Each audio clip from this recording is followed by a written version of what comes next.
ही आहे माझ्या कस्टमरची रिॲक्शन।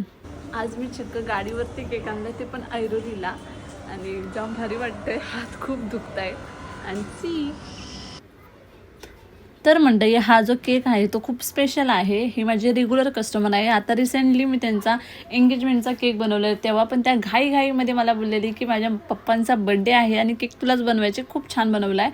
आणि हा जो केकचं डेकोरेशन, डिझाईन, सगळ्या गोष्टी ह्या माझ्यावरती होत्या आणि तिला खूप ती एक्सायटेड होती केकचा लुक बघण्यासाठी आणि तिला हा केकचा लुक खूप आवडला आणि मी काहीतरी नवीन ट्राय करण्याचा प्रयत्न केला। आणि 60वा बड्डे असल्यामुळे त्यांच्या जे काही फोटो, छान छान मेमरीज त्या मी त्या स्टँडमध्ये लावायचा प्रयत्न केला आणि त्याच्यामध्ये लाईट होती, त्यामुळे खूप म्हणजे खूप सुंदर दिसत होता। त्यांच्या वडिलांना, त्यांच्या आईला, सगळ्यांना हा केक खूप आवडला आणि टेस्टमध्ये काही कॉम्प्रोमाइज नाही, जराही नाही।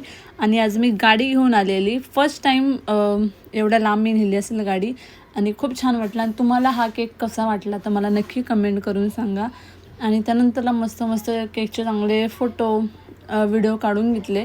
आणि स्पेशल गोष्ट म्हणजे माझे हे जे असे कस्टमर आहेत ना, म्हणजे एक नाही तर खूप सारे कस्टमर आहेत जे की म्हणजे असं मला वाटतच नाही की मी कोणाच्या सेलिब्रेशनला जाते किंवा काय, असं वाटतं की चल आपल्या घरातलं बड्डे, मस्त बड्डे केक वगैरे कापू। आणि त्या एकदम फ्रेंडली आहेत, मला कधीच विचारत नाही तू कलर कॉम्बिनेशन काय करणार आहेस, म्हणजे काहीच नाही, राधा हा फ्लेवर आहे, तुला वाटेल तू तसा बनव, या तारखेला ये, म्हणजे खूप भारी, मस्त। आणि तुम्हाला कसं वाटलं तर मला नक्की सांगा। Thank you for